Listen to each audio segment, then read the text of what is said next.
Hello, we're back at Chaos Farm again today, and we've got glorious weather. It's absolutely beautiful. Hopefully you guys have all got it as well. So today we're going to be doing a bit of a catch up because we've obviously had a bit of rain, a bit of sun. It's been a bit of a kind of a mixed bag weather-wise, and now we've got, hopefully, dare I say it, sustained sunshine. Everything is growing, everything's coming out of the polytunnels, the greenhouses, and it's really starting to shape up. And as you can see, we've got kind of lots going on. So we're going to join Bob, who's just doing a bit of grass cutting with his shears. Yeah, with my secretary. So, yeah. Bob, can you just give us a bit of an update on what we've got here and what we're actually looking at the moment? Yes. So we're still planting out every day, so we're getting another crop out of the propagation area. I haven't got too much in the greenhouses because they're so small. They really trap the heat. It's a bit much, really. But what we are is getting near the point that we'll probably start sending off some of our broad beans to the larder.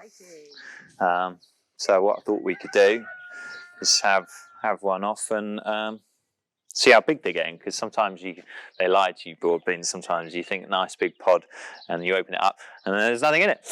So let's hope what I cut has actually got something nice in it. And before we open it, I can see there's some things in the middle. There's nasturtium, isn't there? Yeah, it looks like it. Yeah, I didn't know that was in there. And I was going to say, so what we are going to be doing, maybe not all in here because we've got quite a lot of beans, but we are going to be doing some companion planting, aren't we? So nasturtium, putting you on the spot here, it helps with the bugs and kind of. I generally have used nasturtium kind of like as cannon fodder, really. The black fly absolutely love them.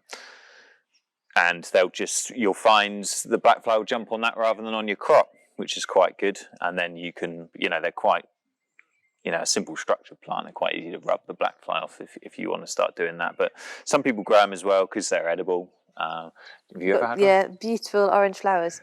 Yeah, but the leaves as well. I've never eaten the leaves. I have eaten the flower. I can't stand them. They taste like soap to me. Soap with a bit of cracked black pepper in it is what they taste like to me. But some people love them. And the bees like the flower as well. They've got a big open flower that the bees like. But yeah, I'd love to do some more companion planting, definitely, yeah. Cool, let's see what the beans got. All right, fingers crossed. He feels all right. But sometimes, like I say, they lie to... Oh, no, that's not a bad size, is it? Oh, that's good. They normally have quite a lot of padding, don't they? Not much bean. That's pretty good. Do you want a bean? I don't like them. No. I don't like broad beans at all. We broad bean. So, take his hat off.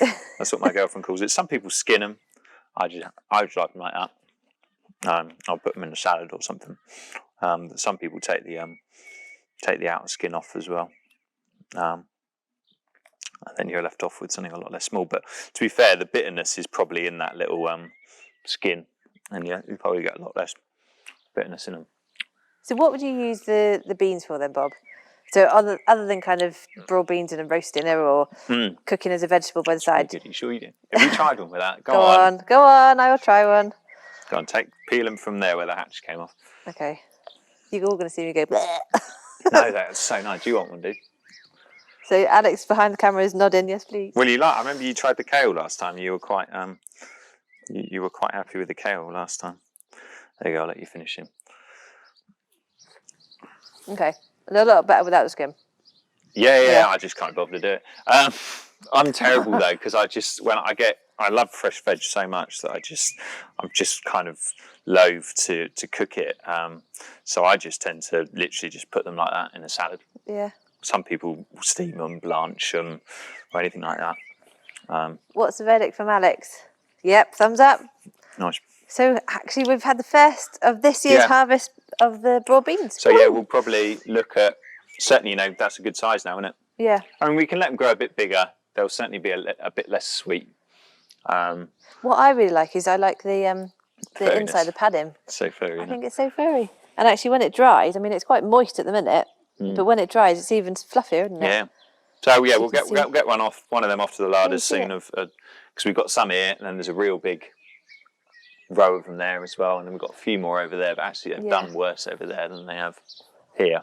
So where Bob is saying they've done worse is because we've not grown the far side of the field, which we'll show you in a minute, which is our potato patch. We've not actually grown there ever before. So this year was a bit of a kind of a trial for it, really.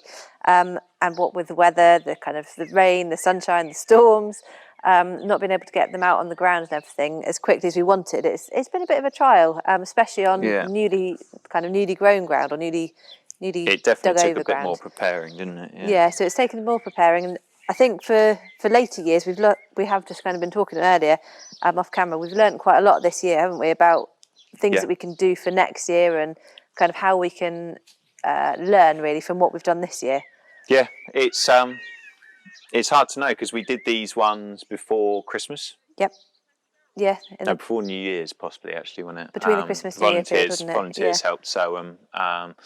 And so they were planted in pots, not out here straight away. Yeah, so started them off in pots, and they were in the little polytunnel over there. But I don't think we potted them up enough, did we? No, we didn't, because we didn't have the other polytunnel done. We didn't move them on as we probably should have potted them up. Yeah. We would just kept wanting to get them out. But so it's whether next year, whether we decide we've got more growing space under cover now, so whether we do them again now with the knowledge that we can at a similar time, with the knowledge that we can keep them snug in the polytunnels, or whether we just decide to sow them a bit later. They were a bit slow coming on, but they were. They don't look like they've got much more flower on them, actually, do they? Well, there is here. I was just going to say, do you want to see what the actual flower looks like? Because I think it's really pretty. Obviously, it's not smell-o-vision, but they're so pretty. Is there such a thing? I don't know. I'd like it if there was. So this is the bean flower. It's some of them are really sweet smell as well. If you grow them somewhere.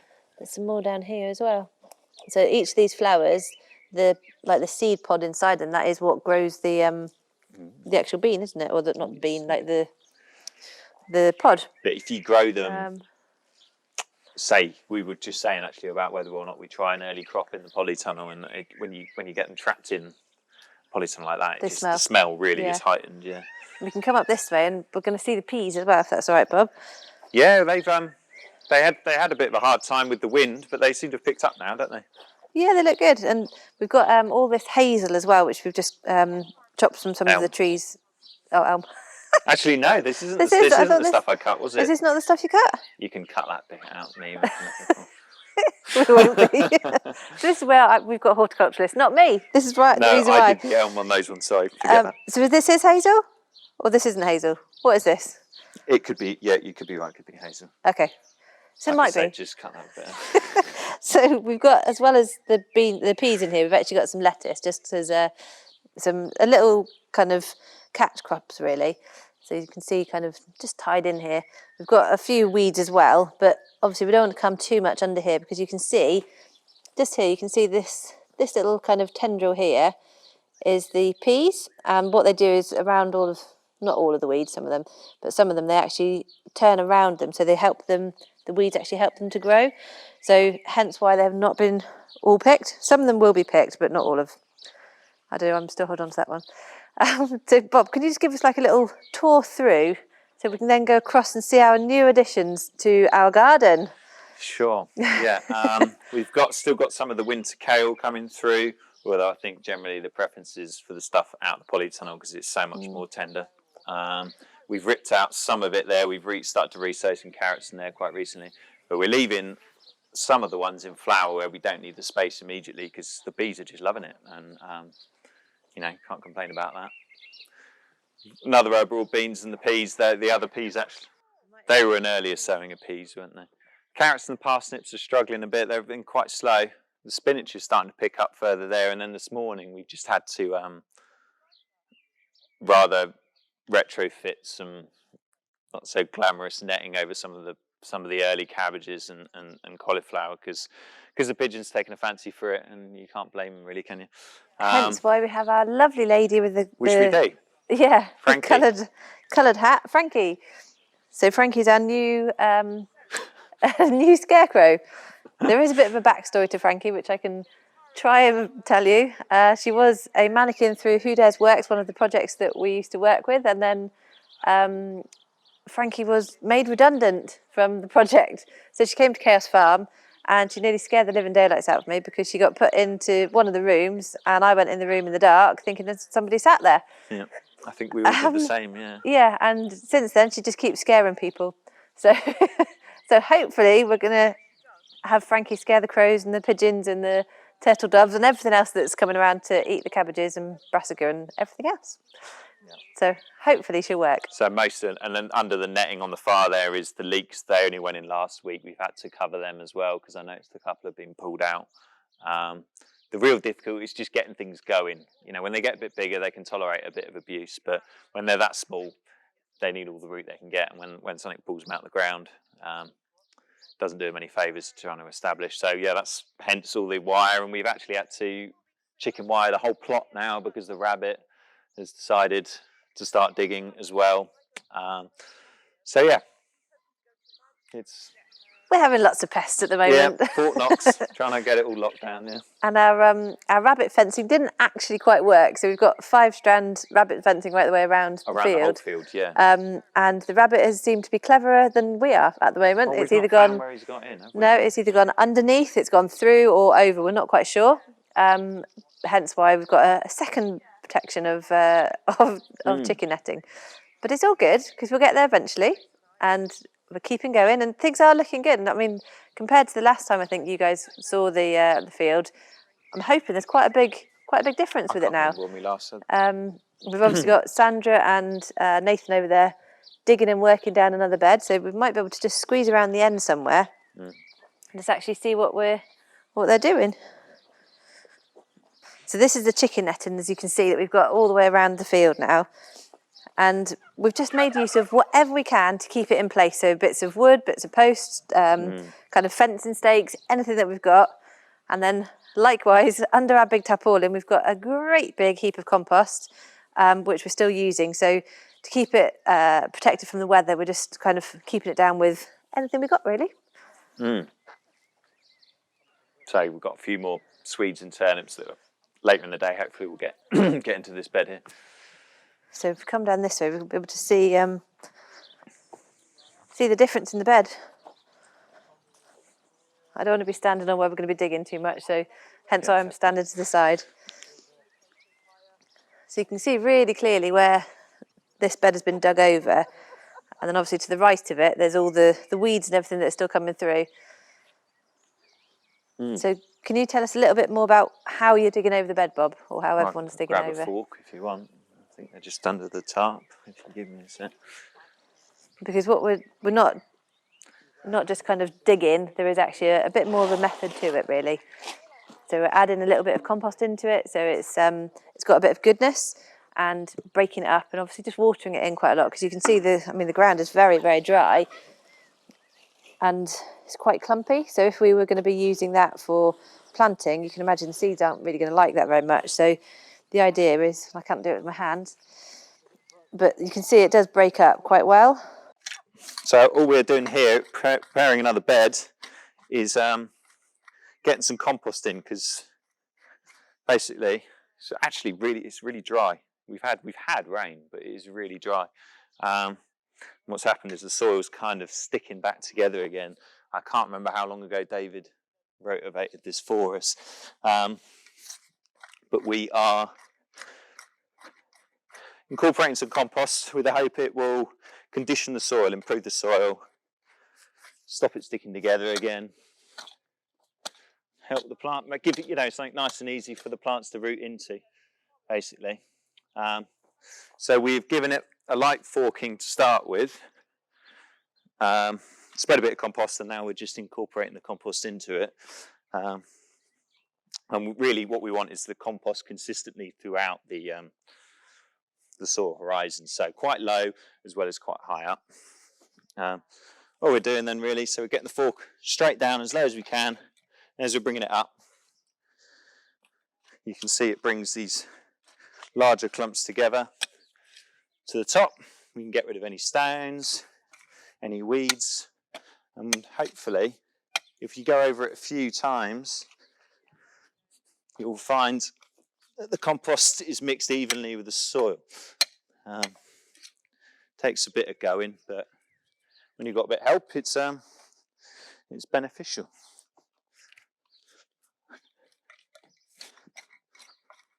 So you can see that stuff I've just brought up to the top there, there's no compost in it. You can go over it a bit like this, And you can see you end up with, that's what we want really, something like that at the end, where you can see the compost in with the soil. And this is what you might refer to as your tilth, which is quite good for sowing into as well, for sowing seeds into. But it'll be something that's got a bit of food in it. It'll be something that's easy for the plant to root into, and something that will soak up the moisture easily as well. So it's a bit of work, but first year, good bit of exercise, and when you have some nice conversation, it's all good. Or some music or something. And sometimes you can come out here and you can hear everyone kind of chat, and Yeah. they're still working and stuff is getting done, but there's a really nice atmosphere, isn't there? It's that real kind of chatting kind of, I mean, you can hear it a little bit up there with Sandra and with Nathan, and that's two of our staff members that are just kind of chatting. But when you've got people that they don't see very many other like people outside of kind of their homes or whatever, and they're having a good chat, they're having a chat with us, they're having a chat with each other, and they're learning, they're being active, then actually that's what we're here for. And it kind of, I think it's good to see, isn't it? Well, it is. I think sort of, it's I think gardens can be really good for building up communities with people, and I think that's why we're seeing across the country really a rise in community gardens, because it brings people back together again. And you know, historically, if you're going to try and give yourself enough food for the year, that it is a lot of work. So when you do get some help, you know, lightens it a bit for you. So what we're going to do is we're going to come back to you guys in the studio for a minute, and then we're going to make our way across to the other polytunnels and kind of negotiate all the netting and everything with the camera. So we'll come back to you for a few songs, and then you'll see us in a few. See you in a minute. Welcome back to Chaos Farm. We just thought we'd show you on the way over to the other growing area. We thought we'd just show you some of the miscanthus grass that's coming up, which we are using as a windbreak. It will filter the grass. It will filter the wind through. You know, because the polytunnels can take quite a hit in the wind that we have been getting. So this is the start of our shelter, which is nice to see. It's nice to see the rabbit. Since we fenced off the area over there, has decided to come and have a bit of a nibble over here. But it's tough stuff. It'll get going. Probably could do with a bit of a weed, but we've got the resident dogs as well. Yep. So what we were going to do is come over this way, and I just wanted to. These are the beans. These aren't broad beans here, are they? These are the runner beans. Are they? Yeah, we've got runners. These are the runners which you've actually. These are the seed that you grew last year. Just giving them a bit of food this morning, and these are the French beans, squeaky beans. Ooh, I like squeaky beans. And some of the groups sowed these a little while ago. What are these? They're the same French beans. They're all French beans. They're quite cute, aren't they? So they just coming up there. It's a real difference between how quickly these come up outside like this. They have been going in the tunnel at night sometimes. Compared to in the propagator where they come up over a weekend more or less, don't they? The ones without anything in them, they just haven't grown, or they're still coming. Look, got a little one coming just there. Oh yes, there is tiny little ones. Sometimes with beans, you might see the root coming out the bottom before you see the top come up. So sometimes it's worth having a look. But certainly, you might expect more failings from growing them like that than in the propagator. Okay. So let's move into the polytunnel. I'm quite excited about this one. So Bob's probably going to be telling me off in a minute because he's not as happy with his tomatoes as I am. No, well, they're getting better. They're getting better. So the plan for in here is to have a mix of the chilies and the tomatoes. I think, What are you thinking? When I last sort of roughly counted it in my head, I think the tomatoes that are here will fill this space, is what I'm hoping. Okay. Whether or not we can get sort of an intercrop, something underneath them at the same time, it's worth considering. And then if we go right the way through, we've got some new additions. I'll let you go through first. We've got some new additions out the other side, haven't we, that are growing quite nicely. Yes. So yeah, we'll have the tomatoes in here, and we'll train them up onto these are the crop bars up here. So we'll pull some string down over it, some twine, and climb the tomatoes up that. Basically, they'll probably have to lean in a bit, but it should be a nice tower when they get going. Everything's that balmy spring we had. Everything's a bit slow get going, but they're picking up now. They're picking up. They look healthy anyway. The new growth's looking nice on them. So And these are just some little salad things that one of the groups sowed. I'm just hoping they'll have a date on it somewhere. I can't read the handwriting. It does have a date, we just can't read it. 25th of the 5th. 25th of May. So yeah, we've got these outside because quite a lot of salad stuff actually doesn't want warm temperatures to germinate. So they're just going in there with the toms overnight and coming out here in the day. And there's more coming up by the day, and there's some spring onions in here as well.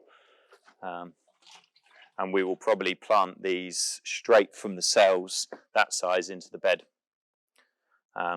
which is good. They've got a bit, because we've got enough other things to plant. They've still got a bit of growing to do, but we could do more like this if we haven't got anything else prepared. But it's quite exciting to see them all kind of from just a seed to kind of actually growing and then actually eating them, which is even better. Yeah. Well, some of these. No, these were all new mixes actually. We haven't grown any of these yet. These are different. Okay. And then since we're so close to the market garden side, we can actually now show you the Facilia, which I showed you ages and ages ago. Has it been that long, is it? Yeah, it's when it first was kind of about that big, I think, when we first showed it to you. It's actually now coming out in flower, and it's so pretty. And it's actually a green manure, so it's really good for the ground. And what we can do is actually kind of dig it back in again. Actually, we had the display slightly going over now, but you've got a couple of really good examples of it. Yeah, but I think it's lovely. Yeah, it is a nice. Look, it's so pretty. That's why we didn't dug it in, because I knew it looked nice. But it's another one that the bees like. Yeah, this is all gone over, isn't it? But there is still some of these. Very smart flowers. Oh, pretty. And then we've got is it the ryegrass in the middle? There's a bit of rye mixed in with it as well, yeah. As well, which obviously is not ideal because it grows quite quickly, but it's there. And we've got the beetroot now coming up. I have to say my beetroot at home has completely failed, so it's good that this hasn't all come up. I think the rabbit's been at it. You can see some of them, they're a bit disoriented, a bit kind of dopey, aren't they? I think they're looking quite healthy actually. Just the one that I saw was a bit. The one on the edge, yeah. That's the difficulty with the edges. Especially when we've got dogs around, Boris dogs. So do you want to just do a bit of a tour down here? Because as you can see, we've got the whole strip is covered again with the chicken wire, or kind of on either side, just to stop our pesky rabbits. So you probably saw this last time as well, didn't you? Yeah, I think so. I think we'd just planted some more peas last time. More peas, yeah. Yeah, but I think peas are in this strip. We've had some of the garlic. I think some onions got muddled in with the garlic here, actually, which is fine. But we've actually had some of the garlic up now because it was starting to flower. There's some of the flower tops. Obviously, before they open. So they were starting to flower, so we lifted them. And they're not a bad size, they're not huge, but considering they had a bit of... Sorry, Boris just walked right away across. Hard time over winter. We had them in the cold frame and they really didn't. We were talking about this earlier. They really didn't like it in the cold frame. But we've got a bit more space now where we can grow stuff, and in the polytunnels through winter, that will keep the worst of the weather off them, and we can ventilate them better than we can the cold frames. So I think we'll be able to have better garlic next year. But I suppose you could get a shot of them later. Yeah. We can I've get just got them in the greenhouse now, just letting them get some heat on. Brings out the flavour and the what do you call them, like the sheaves? Cloves? Well, yeah, around each clove, I suppose, yeah. Some of the peas, these are further behind than that lot, actually, aren't they? Yeah. We did have a bit of a hard time with the peas over here, though, didn't we? Because we planted 10 rows like this, and the pigeons came over and kind of pulled a lot of them out. So we now only have the 3 rows over this side. There's some more coming in these ones. Yeah, these were replanted, weren't they? Yeah. Oh, there's some in there as well. So we've actually got these ones, which you can see just some of these here, not this bit, but this one. And in the middle, there's the peas, but I think some of them were pulled out and some were left. So we weren't really sure what was what on them. So I think there's more in there than there's the 7 here, so down to this kind of compost patch. Those are the 7 that we thought most of them were actually dug up. but it turns out they're not, which is good. These are our baby leeks, as tiny as you can imagine at the moment. So you might want to just point to them again, Bob, because it's really hard to see them. Yeah, I don't think we'll risk having anyone weed this just yet, because a baby leek really is Tiny, you tiny, need to tiny, get your eye tiny. in. You need to get your eye in because they are absolutely tiny. But yeah, 4 patches of leeks here. Each one's a different variety. And then going down, the spinach is starting to get away now, which is nice. Some lettuces there. One of our volunteers put some radish in between. I was going to say, what is it in the middle? So right the way through is radish, just as that kind of wavy. It is literally a river of radish. And then some lettuce, which is getting away nice as well. There's the odd fail in there. I think that's probably from the last load of wind we had actually, but we've got some spares, so we can fill up the gaps there. And then beyond that, right at the end are some of the other cabbages, which are actually same again, a couple of failings, but they're starting to get away now, which is really good to see. Happy new growth on them. And I don't think the pigeons found them yet. Touch wood. Let's hope the pigeons don't.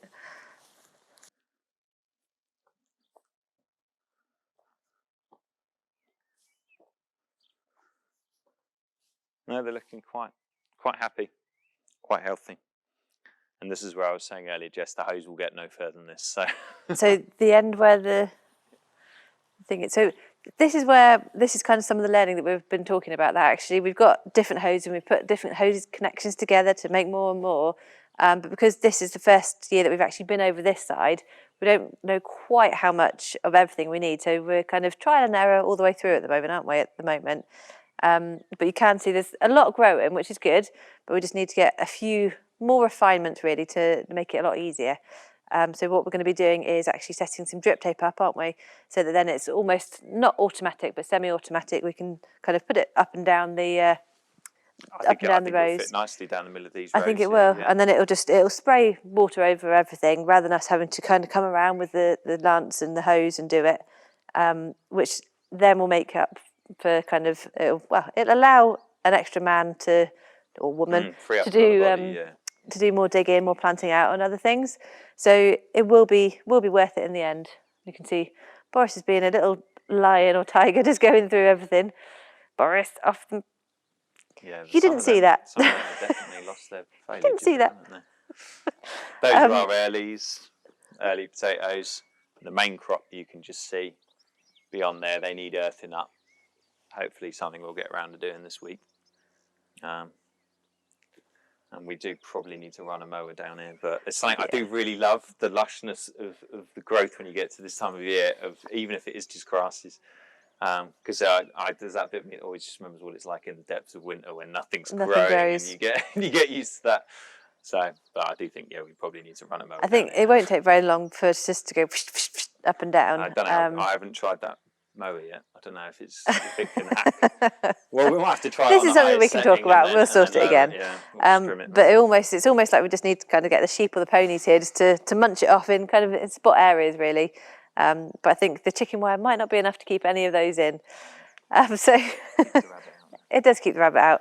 So I think that's probably, we're kind of coming close to time now for today. So what we'll do is we'll say goodbye now. Next week, I think we will be in the horses. So I'm going to give you an update on the horses. Because obviously you can see there's loads of grass and growing here. And the horses have actually been moved into a different field and they're so much different than you would have seen them last time. So it'll be nice to have a catch up with them. So see you next week.